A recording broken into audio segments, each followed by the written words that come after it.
For today's video mga katrops, panibagong araw, panibagong luto, serye na naman tayo ngayon. At eto nga pala yung niluto ko, pritong isda na may kapares na pakbet. Basta kapag ganitong mga ulam dito sa probinsya, ay nako, solve na solve na. Siguradong sira na naman ang diet ko neto.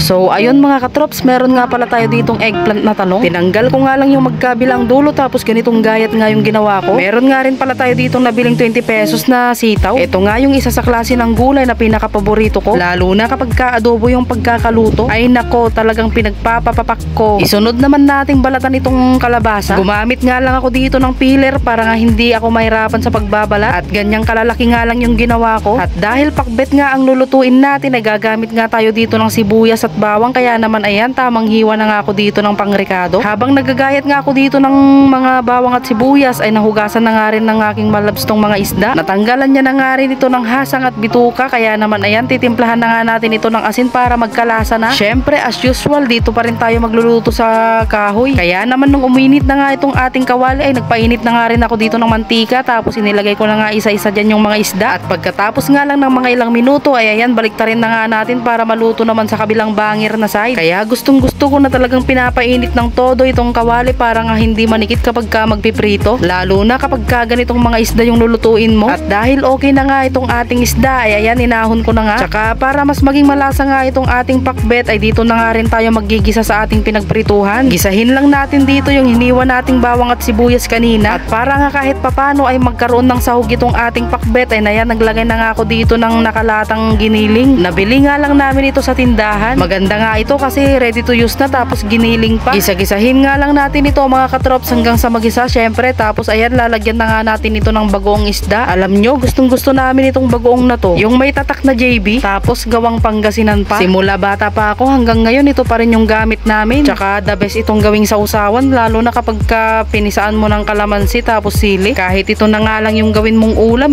okay na okay na. Inuna ko nga palang gisahin dito yung sitaw at kalabasa mga katrops, dahil ito nga yung medyo matigas. Tsaka lang ako dito maglalagay ng tubig, tapos kaunting magic sarap. At nung malambot na nga itong kalabasa at sitaw, ay ayan, nilagay ko na nga dito yung mga talong. Ito nga yung inihuli ko dahil ito nga yung medyo malambot at mas mabilis maluto. At pagkalipas nga lang ng mga ilang minuto, ay ayan, luto na nga itong ating pinakbet. At dahil kanina pa nga ako nagugutom, kaya naman ayan, sumandok na nga ako dito ng aking pagkain. Abay, tignan nyo naman yan, no? So ayun mga katrops, tara tikman na natin itong ating nilutong pinakbet. Pinakbet na kulang-kulang. Ayan.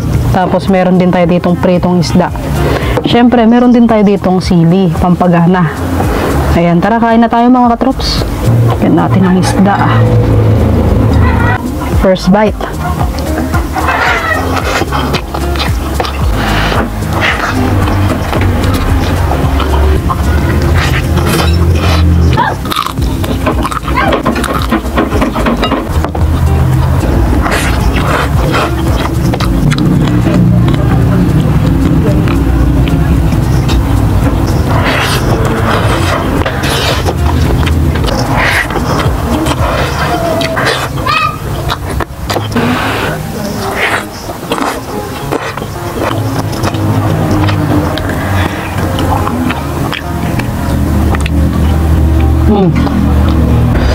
Ayan, tas bait na tayo mga katrops para pagpatuloy natin pagkain natin off cam.